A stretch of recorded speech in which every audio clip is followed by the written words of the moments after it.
Sithis. What's going on, peeps? My name is MrRhexx and we're back with some more Elder Scrolls Skyrim. I did a couple of things outside of... Well, I'm stylish walking right now. I got myself a Dwemer piece of armor because he's a lot better than what I currently possess. And as I said before, I know that a lot of you guys, every single episode, you guys tell me of things that I missed, or why am I not picking everything up, why I'm not equipping things in the video. Guys, I do all of that off camera. I just can't focus enough on items and values when I'm also talking about lore and you know, proceeding with the game. It's very difficult for me, very difficult. That being said, I got myself a lot of potions. I also bought myself this piece of armor. I gave Lydia a better weapon. She's currently using the lunar axe. I don't believe companions actually use charges on weapons. You guys might I don't know, you guys might prove me wrong on that, but I'm pretty sure they don't use charges on weapons. So I usually give them weapons with charges. Anyways, we have a couple of lore bits to go through. We're gonna learn whirlwind sprint from the Greybeards. Let's go ahead and do that. We will now see how you learn a completely new shout. Master Bori will teach you Wold, which means whirlwind. Wold.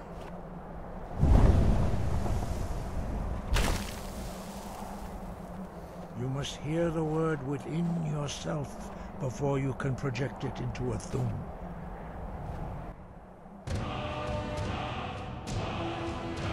Approach Master Bori and you will gift you his knowledge of wool.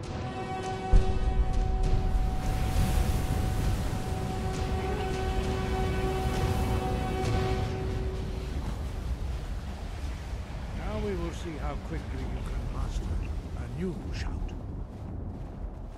Let's go ahead and equip that. We will talk a little bit about whirlwind sprint in just a bit because I have a question that I want to answer for this. Master Wulfgar will demonstrate whirlwind sprint. Then it will be your turn. Master Bori. X. Wolf. Now it's your turn. Stand next to me. Master Bori will open the gate. Use your whirlwind sprint to pass through before it closes. Of course they're forcing you the tutorial because you're gonna need it on the next dungeon, so kind of necessary. Your quick mastery of a new thum is astonishing. I'd heard the stories of the abilities of Dragonborn, but to see it for myself? No, indeed not. But beware that your skill does not outstrip your wisdom. You are now ready for your last trial. Retrieve the horn of Jurgen Windcaller, our founder, from his tomb in the ancient fane of Ustengrav. Remain true to the way of the voice, and you will return.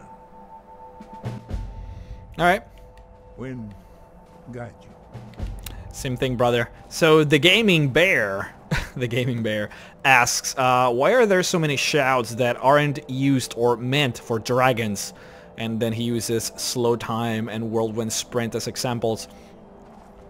And see, I like to believe that a lot of like the decisions that came down to choosing what shouts the Dragonborn were gonna be using, I think for the most part it's just gaming purposes. Like I think they just wanted to give us a lot of different options to work with as far as shouts are concerned, and you know, manipulate the way we move around the world, use shouts that I guess just stun people, freeze them, burn them. Like they just wanted to give us a lot of different examples and you know, different powers or whatever.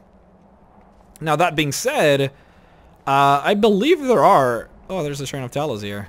That's pretty cool. I don't think I ever saw this one before. I mean, I probably saw it before, I just never really noticed it. Anyways, just kind of rambling. We're gonna go down all the way to Whiterun because we have a lot of walking to do. The interesting thing about whirlwind sprint is that the word sprint is not actually used in the Dovahzul section of the shouts. Like if you were to translate, I believe it's, what's the actual word? Was it wold? Let's go ahead and go into, oh, messing around here. Shouts. So the first one doesn't tell us the actual word. Hold on. So yeah, it is wooled. The words in Dovahzul for whirlwind sprint don't actually translate to sprint. Sprint is obviously a legged word. It's meant for people who has legs or are in some way grounded, I suppose. I mean, birds don't necessarily sprint, right? But the actual sprint is not used in Dovahzul. I believe it's just I don't know what the word here is. Whirlwind. It's whirlwind, tempest, and speed. I don't know the actual words when they are translated, but I mean, you can totally imagine a dragon using the power of the voice to speed up their flying speed. I don't think it's insane to think about it that way. Obviously, one gets misguided when they see the word sprint, but the actual Dovahzul doesn't have the sprint word. So I think it makes a lot of sense. And you also use the word, the word of power of slow time as an example. And well, I mean, when you think about it, Akatosh is obviously portrayed as a dragon. So, and he's the god of time, right? So it is not crazy to believe that dragons have the ability to manipulate time as it is. But also remember that there's actually a mask of power that was given to a dragon priest that actually had the ability to manipulate time. The wooden mask transports you back in time into the era of the Dragon War, which is kind of interesting. So I don't think it's crazy to believe that dragons had the ability to manipulate time. It's something that they definitely possess. So, well, I mean, if you have another example of something that you particularly want to talk about, then cool. But the examples that you use, I think they're easily explained. You know, words like Battle Fury, for example, it increases the attack speed of, I believe, your ally weapons. And when you look at the actual Dovahzul translations of the words, they make sense, because it's like, it empowers the... It's more like an inspiration. Like I think the words are inspire, loyal, and something else. So it's like it's supposed to inspire your army, like an army of dragons or something. So it's kind of cool. But every single word of power has its dragon kind of version, I suppose. And the most interesting thing is that, I mean, that being said, you can make words for yourself. I mean, we obviously know of Dragonrend that was created by humans to fight dragons, so it wouldn't be crazy to think that a lot of these words could have just simply been created by us, you know, for our usage, you know, like Dragonrend was. But the interesting part, even the most interesting part about this, is that dragons have actually created words specifically to fight Oz. And that's the part that I find the most interesting, because we know that dragons have always had the use of the voice. They've always been able to use this power. And we know that the power comes from the understanding of the word itself. So it would make sense for these words to have existed, this power to have existed even before the dragons. Because it seems like kind of a primal force, a primal style of magic that could have existed from the very beginnings of time. But we know of words like disarm, for example. Like, this is a... Wait, what am I doing now? Let's just do LorePlay. Disarm is interesting because it is obviously designed to combat people that have weapons in their hands. Something that dragons don't do. Yet it is a word of power in the Dovahzul language, so it's kind of interesting that the possibilities are that a dragon could have invented those words of power just so that they could deal with humans. Isn't that cool? I find that to be pretty cool. Even more interesting than Dragonrend, to be honest. And obviously you see that shout used a lot by Draugrs in Ruins. So dragons must have taught those ancient Nords the ability to fight other humans, to pit them against each other. That is pretty cool. I won't be able to open that ever. Let's go ahead and save here. I'm gonna be fighting a couple of... Oh boy. A couple of saber-toothed tigers here. I believe there are 2. And man, are they intense. Oh, there's a bear over there.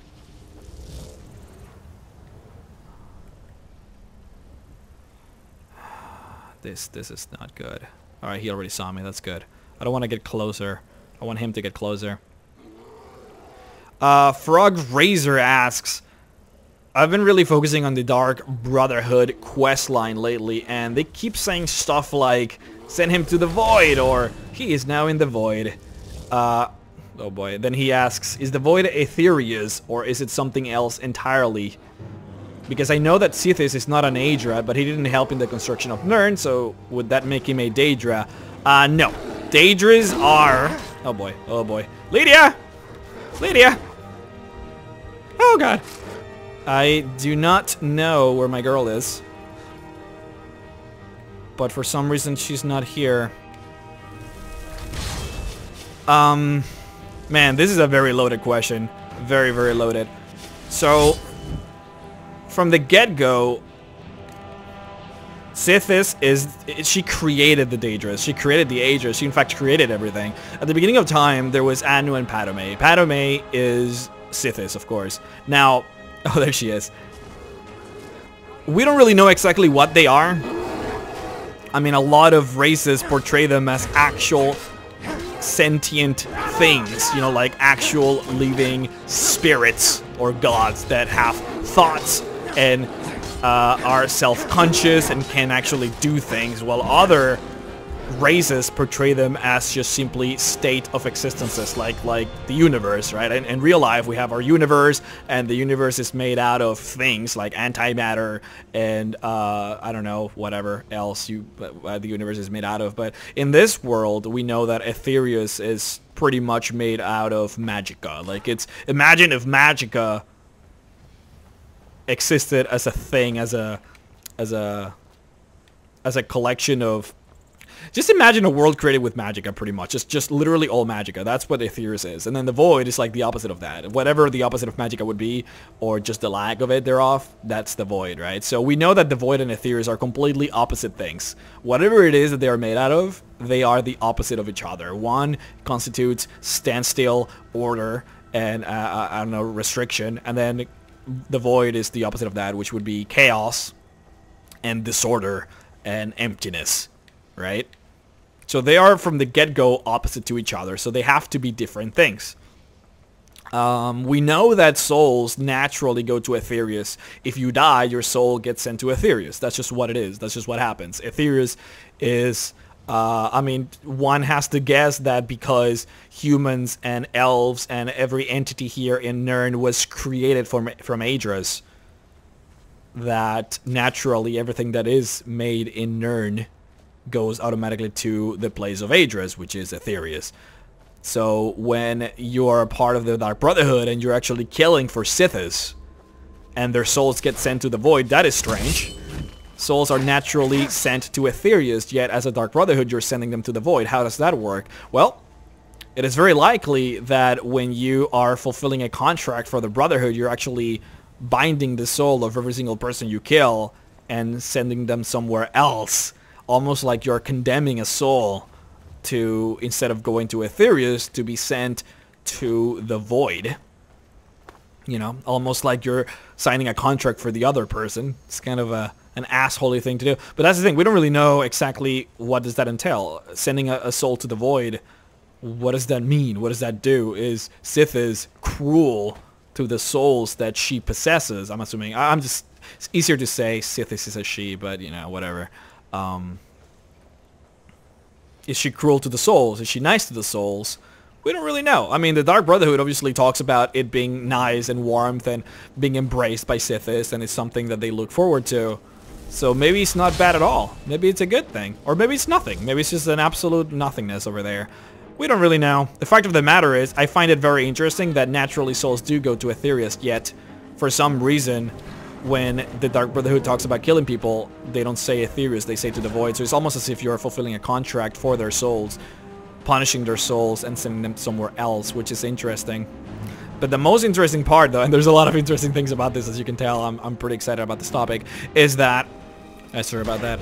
So a lot of people die in this world. I mean, there's wars going around. There's obviously a civil war in Skyrim. And this is something very interesting that a lot of people don't know. as of today, as of us playing here in the world of Skyrim in the year 200 of the 4th era or whatever, there's actually an invasion of Morrowind by the Argonians. Right now, as I'm speaking, there are Argonians invading Morrowind. There's a war going on in Morrowind with the Argonians, and we don't really know anything about that. But regardless, there's a lot of people dying in this world on Nirn right now. A lot of people dying.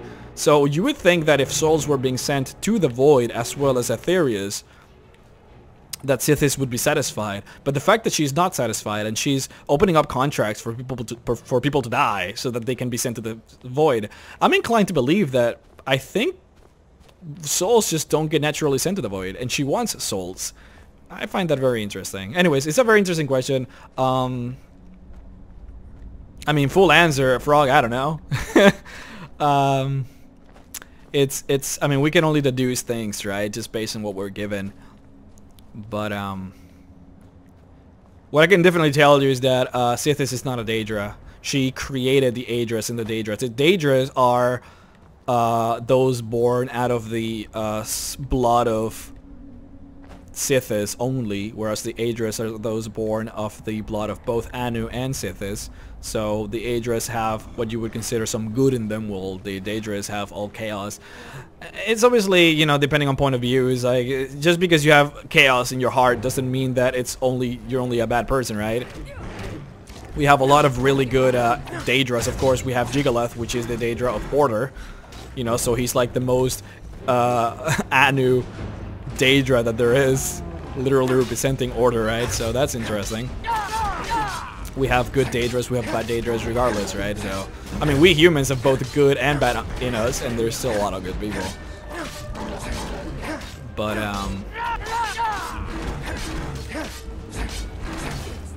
yeah, no, Sithis is, you know, she's not a Daedra now. She's like the one level ahead of Daedras and gods. The creator of the gods, I guess, if you will. This is the Labyrinthian. The Labyrinthian is said to have been constructed by... I always forget the name of that Archmage. Is it Savos Aran? Savos Aran? Oh, I don't remember the name. He's the guy that I think also constructed the College of Winterhold. It's a really, really powerful mage. You actually get to play with him on Elder Scrolls Online. You get to invade Shoggorath Realm, the Shirin Isles, with the mage. He's one of the most powerful mages of all time here in the world of the Elder Scrolls, and he allegedly constructed the Labyrinthian with magic, all just kind of constructed with magic, which is pretty cool. Well, there's arguments, of course, as to how that really worked out. I don't believe I know exactly the timelines here, like what happened first, what happened after. I believe the dragons and the dragon priests were here first, and they constructed the Labyrinthian as a form of like it was a big city for the dragon priests, and I believe what Savos Aran actually constructed, I'm assuming he's Savos, I don't remember the name of the guy, I'm sorry, the Archmage constructed was just the labyrinth. I think the only thing he actually just magically constructed was the labyrinth, and everything else was already here. I think that's how it goes. But anyways, a very important big city. We were not even gonna worry about the wooden mask. I guess we could probably find it, since we were talking about it just before. I believe it's here, right? Yeah, there it is. So this is one example of why I believe the dragons had the ability to control time magic, is because when you read the note, I believe it says, I don't know if it talks about the actual mask.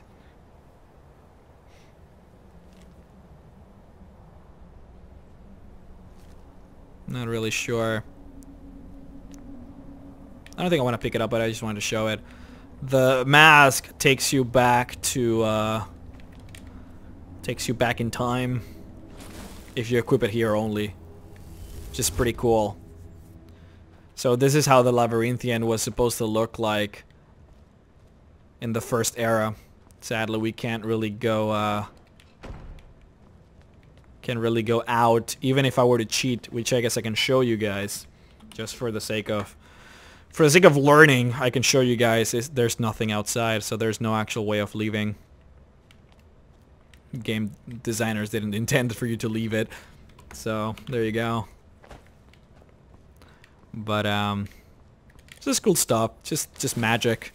It's the only mask that is not being wielded by a dragon priest, so something must have happened to the dragon priest. The story says that maybe the mask was just too powerful for one person to wear, and it would make sense if you had the ability to control time, right?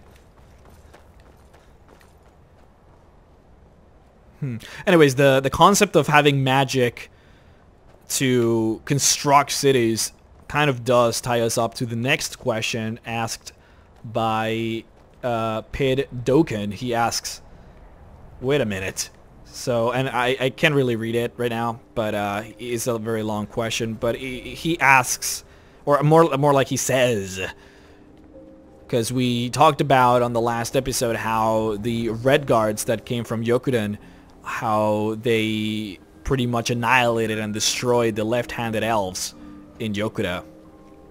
And then the island sank to the bottom of the ocean, and we know that the Left-Handed Elves had the ability to construct things with magic like the Archmage had.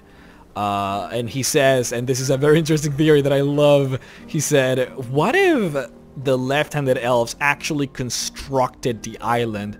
As in, maybe the elves literally just pulled the land just up from the ocean, created their own land, and then lived on it. And then the island was being supported by magic. And then as soon as the Red Guards killed the Left-Handed Elves, obviously the island, not having any more magic to support it, simply fell down into the bottom of the sea. That is an extremely awesome theory, and it literally blew my and my girlfriend's mind yesterday because I had to tell her about it. I thought it was so cool, man. I love it. I don't know. I mean, it's one of those things. We don't know. We don't get any stories about the elves. We don't really know anything about them. All we have is that little bit of trivia that said that the Red Guards learned a lot of the elves. Most of their technology and wisdom came out of the elves. Their garments, I believe, were also designed from the elves. That style of like having that jihab, or you know, the scimitars, the curved swords. That's all just based on the Left-Handed Elves. Also, I think there's some magic. I think the Red Guards have some kind of magic that allows them to survive sandstorms, and that all comes from the Left-Handed Elves. So they learned a lot about them, but that's all we know. Really, things that the Red Guards learned from them, and that eventually they were all annihilated and the island fell off. But that's an amazing theory, and I love it so much. I want it to be true. I really, really want it to be true, because I don't know, I think it adds so many new perspectives to the story. Oh my god. Here we go. Let me just go ahead and quick save. We're gonna fight some Miraak cultists. You there. You're the one they call Dragonborn. Your lies fall on deaf ears, Deceiver. The true Dragonborn comes. You are but his shadow. When Lord Miraak appears, all shall bear witness. None shall stand to oppose him. Do have in mind that Miraak has the ability to bend the will of people, Earth, and dragons. So it is very much possible that these people are under his influence. Whether they want it or not, which is kind of interesting. Let's go ahead and level up now that we can actually get some HP out of it. Possibly more magicka. Just want to make sure to be able to conjure my stuff. What level? We're 42 here. Apprentice. Yeah, eventually I want to get that. Just gonna take a little bit of time here. Just see, if I had Soul Stealer, I could just bound off the Dremora that those cultists summoned on me. Now, you guys told me a very interesting little bit of information that I should be very careful with. I believe it's either this one, Atromancy, or Elemental Potency. No, is Summoner? I don't remember. One of these perks bugs out the game and makes it so that half the time whenever I summon one of my Dremoras, it doesn't actually go off. So there's like a very annoying glitch that happens with one of these perks, and I don't remember which one it is, but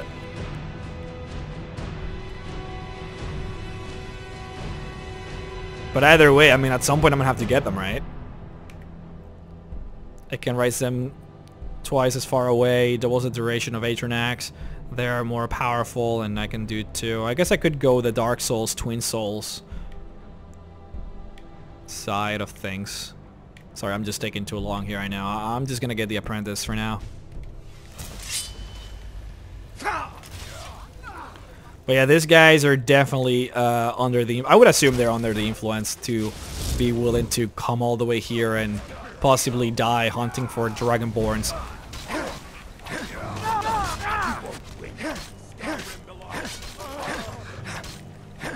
Very interesting that it is a word of power that exists.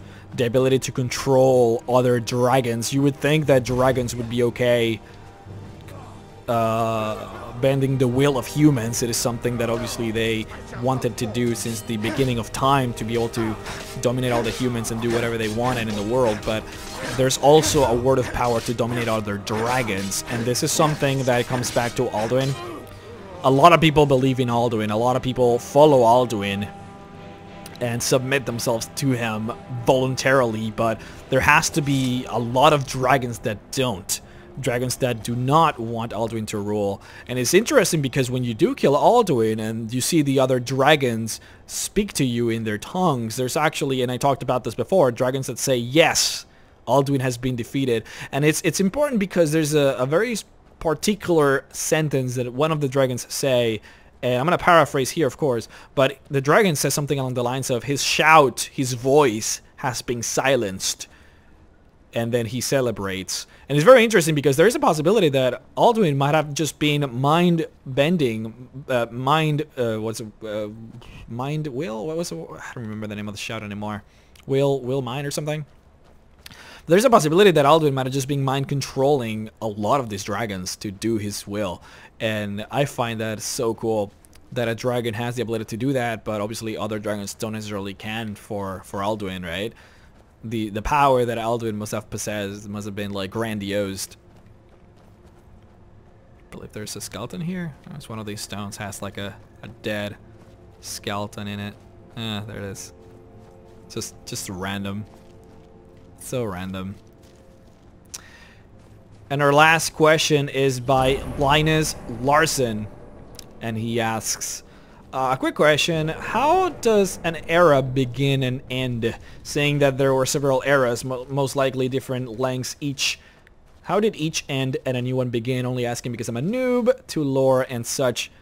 It's not a silly question at all. It's to some degree is arbitrary, and it comes back to, I mean, think about it in real life. How did we come out with this design of counting our years? It's really just a matter of someone said, you know what, let's do this, and then everyone agreed upon it. I don't know, I guess Christianity was so popular that everyone's like, you know what, yeah, we're gonna start counting since Jesus was born, and then just kind of go with it, and everyone just kind of agreed in the West, and that's just how we do, right? I mean, it's someone has to be powerful enough to be able to say, okay, a new era has ended, a new era is beginning, and then everyone has to agree upon it. So you just have to be powerful enough to be able to say such a thing and have everyone agree with you. So for the most part, as emperors, when a new dynasty begins and ends, the emperors, who are the people with the most power in the world, really just go out and say, okay, this is how it's gonna be. A new era is beginning, and this era is gonna be for my empire. And then everyone's like, oh, okay, you're the emperor. Sure, buddy. Like, that's usually how it works out. The first era, at the end of the Merethic era, it was an empire by the Bosmer in Valenwood. An empire that was the strongest empire at the time. It had the greatest military power in the world. And they were like, you know what? This is the first era, because we're really powerful and everyone has to bow down to us, and everyone was just like, all right, sure, let's do that. Second era was when the Reman dynasty ended. The king died. It was Reman the Fourth or something. It wasn't the actual Reman Cyrodiil that we all know. It was one of his sons, like the fourth Reman in that dynasty. He ended up dying, and the first era ended. Just like that. We don't really, there's no reason for the era to begin. Like, there was no actual empire or dynasty that was like, alright, this is the dynasty of the second empire. That really never existed. It really just ended because the Reman dynasty ended. Which I guess it was about time, because the first era was like 3,000 years long. It's kind of silly, to be perfectly honest. Now, the beginning of the third era and the ending of the second era is the most interesting one, because obviously you all know Tiber Septim, you know Talos. The beginning of the third era pretty much heralded his rule, the Septim dynasty, which is probably the most famous dynasty as far as, you know, the Elder Scrolls games go. Tiber Septim obviously dominated the world. He conquered all of Tamriel for the humans, and he ushered the third era because of that. Pretty good stuff. Eventually, at the end of the era, the last of the Septims ended up dying. We know Martin Septim in the in Oblivion, at the very beginning of Oblivion. You see him say like, "Oh, my sons are dead. All of my lineage has been destroyed. I'm the last one, and this is the last hours of my reign," and then he dies. So there are no more sons for the Septim dynasty to continue. There are no nieces, no sons, no daughters, no cousins. The entire family of the the entire family of the Septims were gone. So that was the end of the third era, and that's when, you know, and then later on, 200 years after that, Skyrim starts. Now we're in the fourth era. So it's really just mostly emperors and dynasties that decided when a big dynasty dies or when a big dynasty starts, then a new era begins or ends. It's usually how it goes. Kind of interested to see when this one will end. It usually lasts like 500 years, 700 years, 1,000 years for a new era. Except the last one, the first one, which was like, as I said, 3,000 years. It's kind of crazy. Anyways, we will continue this dungeon on the next episode because I'm running out of time. And we'll talk about, I don't know, maybe we can talk a little bit more about druggers. There's been a lot of questions about druggers as well recently, so we might just hit them up a little bit, talk about a different subject as far as druggers are concerned. And, oh, see, there was something I wanted to talk about and I just completely forgot. I usually have this idea, I talked about this before, I have an idea of things that I want to talk about, I want to cover, and I usually go so fast because I'm also playing the game and it's hard to keep track of everything that I just completely miss specific things. We talked about Aetherius, we talked about the Void. We talked about how the Void is the opposite of Aetherius, but we do know that there are realms on the Void. We know of the Daedric realms, of course. So the question is, well, are there realms in Aetherius? Because souls go to Aetherius, we know that. Where do they go exactly? We don't really know. What we do know is that there are realms in Aetherius, just like there are realms in the Void and Oblivion. And it's interesting because it is a lot harder for a human, for a living being, to actually go to Aetherius. It's a lot easier for them to go to the Void, as you guys can tell. Daedras are very forthcoming about their desire to be with humans. They want humans to go to the realm, they want to own them, they want to kill them, they just love them. For all terms and purposes, they do. So it is a lot easier. But to go to Aetherius, man, that's a challenge. Nobody really, like, it's very difficult, very, very difficult. And of course, it's something that everybody wants. Everyone wants to go to Sovngarde. Everyone does, but nobody. It's very difficult to do that. So yeah, Sovngarde is a realm in Aetherius, just like Apocrypha is a realm in the Void. It's literally the same thing. A god created Sovngarde so that souls could go there, just like, you know, Hermaios Mora created his own realm in Oblivion so that at some point, you know, he could rule it and I guess maybe even take some souls in if he wanted to. There's more realms than Sovngarde, but we don't really know them. As I said, it's really hard to go there in the first place, so it's hard for us to find what realms exist over there. We do know of Sovngarde, we do know of this place called the Mantella Crux, I believe, or Crux. Remember the actual suffix on that, but it's where the Mantella is being kept. The Mantella is this very impressive soul gem that is said to hold the souls of the gods.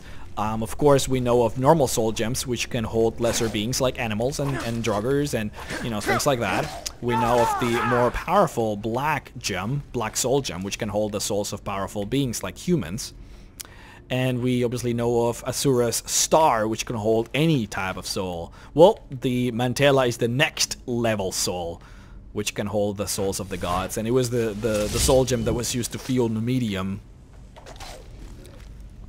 by Tiber Septim. He used the partial soul of Lorcan to fuel his Numidium. So that's, anyways, that's what the Mantella is. And the Mantella Crux was a realm in Sovngarde, no, in Sovngarde, a realm in Aetherius that was made specifically to safeguard this really powerful gem. And there's more. I mean, if we the creation stories of, I believe, the Khajiit do talk about another realm in Aetherius called the Far Reaches, or the Far Walks, something like that. I don't remember exactly the name. I'm sorry. But we don't really know much about it. Like, there's supposed to be a lot of realms in there. We just don't know. It's one of those things. We don't really get told any info. But anyways, I want to talk a little bit about that, about the Sovngarde and the other realms, because it's something that I wanted to cover, because I know that you guys would find it interesting, and I was supposed to cover that as I was talking about Aetherius, and I just completely forgot. Anyways, guys, hope you all enjoyed this. We will finish up this dungeon, get the Horn of Jurgen Windcaller, and I guess we'll just talk a little bit more about Jurgen, who he was, what he did. We did cover him a little bit, but we can go in a little bit more depth, since it is his quest that we're doing. We're trying to collect his horn. But yeah, we'll do that some other time. Anyways, guys, hope you all enjoyed it. Bye-bye.